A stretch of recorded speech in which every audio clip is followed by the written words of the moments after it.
Chapter 5. The Suspicious Flight. In a panic over Ned's safety, Nancy raced through the water after him and his captor. Was the creature that was dragging him along a real octopus or a man wearing a disguise? The chase seemed endless.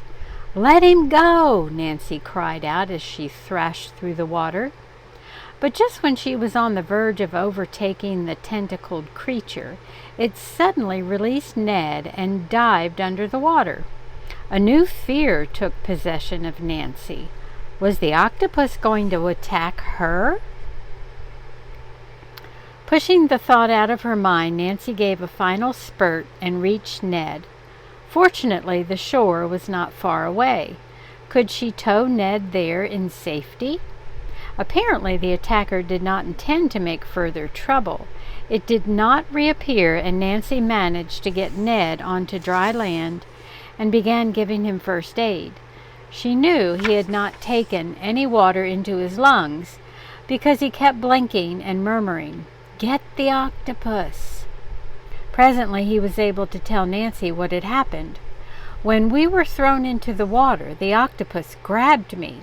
It hit my head with one of the tentacles and I went under. I had enough sense to hold my breath until we rose to the surface.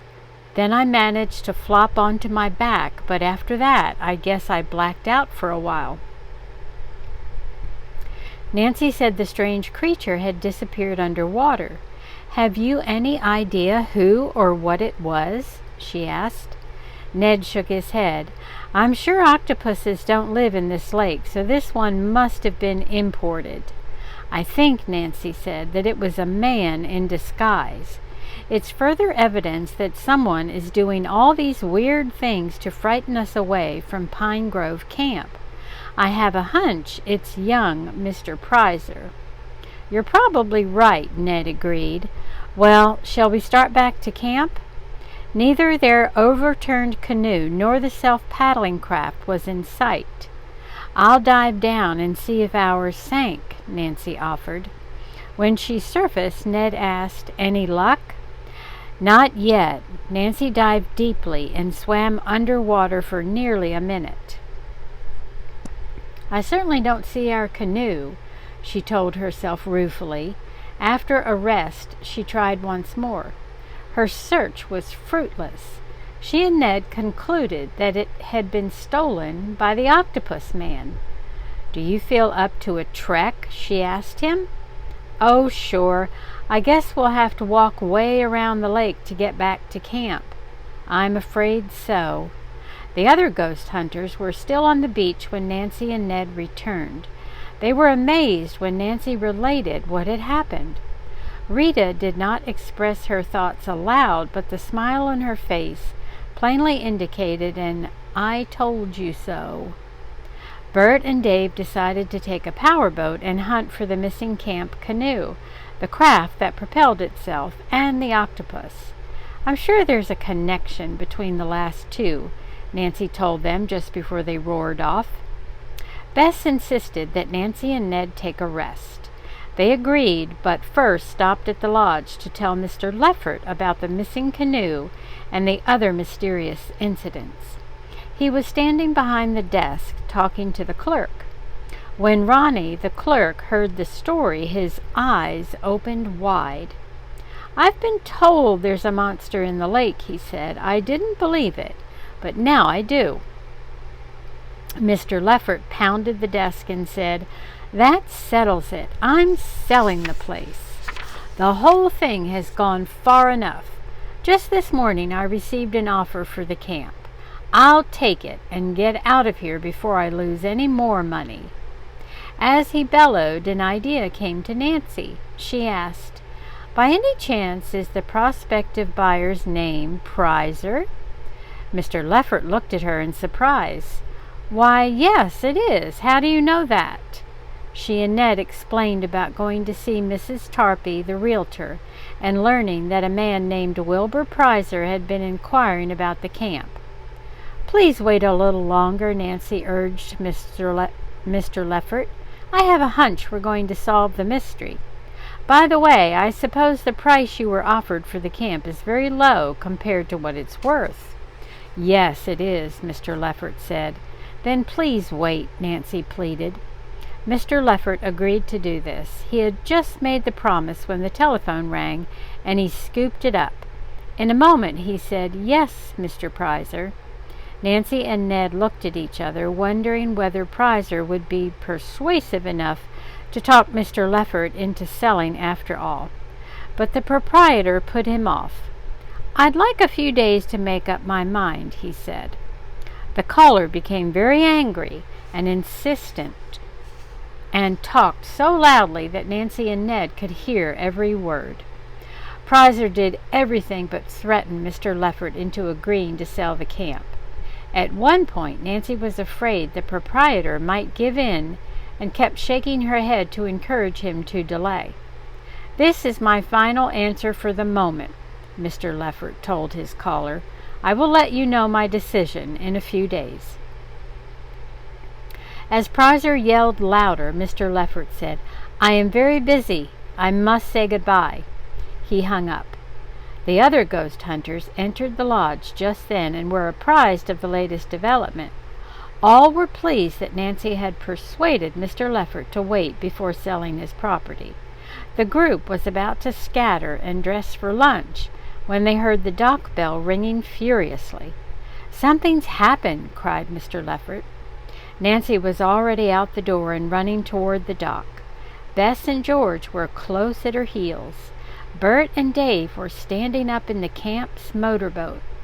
As their friends arrived, Bert held up an octopus, its 8 tentacles waving menacingly. "Look out!" he cried. With that, he threw the octopus directly toward the oncoming ghost hunters. Bess screamed and turned around. George and the others dodged the creature as it landed on the dock. Though its great arms continued to wave around, the octopus did not move away. Bert and Dave burst into uproarious laughter. Nancy grinned. "You old fakers," she exclaimed. "Where did you get this rubber octopus? And what makes it wiggle?" "We found it near where Ned was attacked," Dave replied. Ned looked puzzled. "If this is what attacked me, a man must have been inside the thing or back of it." "If he's using the creature to scare people," said Nancy, "why did he let the octopus loose?" George spoke up. "Maybe he didn't plan to let it go, but had to when Nancy drew close to him." Bert said that he and Dave had found the fake octopus lying on the beach.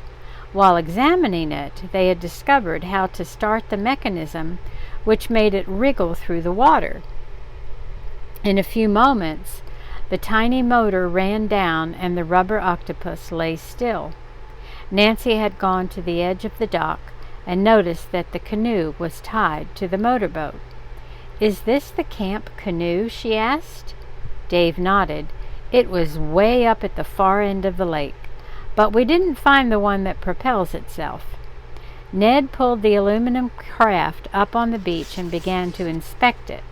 He said something was keeping Nancy and me from making any progress in the water. "Maybe there's a hidden gadget." Bess looked fearful again. "You mean someone deliberately put a gadget in it so he could control the canoe?" "I suspect so," Ned replied. He searched the craft thoroughly but found nothing. It was removed, Ned decided. As he straightened up, George said, "If someone was trying to cause an accident, he wouldn't know which canoe would be chosen to take out on the lake." "You're right," Ned agreed. "Let's look in the others. Come on, fellas." Under the rear seat of each craft, the boys found a radio-controlled mechanism.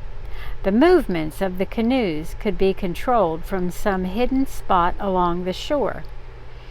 "I see it all now," Nancy remarked. "The canoe that propels itself is probably also radio-controlled. At a certain point where the operator was hidden along the shore, the canoe was used as bait. Ned, you and I swallowed the bait." He nodded. "Then the person held our canoe back and finally upset it. He or someone else jumped into the water with the octopus and attacked me." Jim Archer spoke up.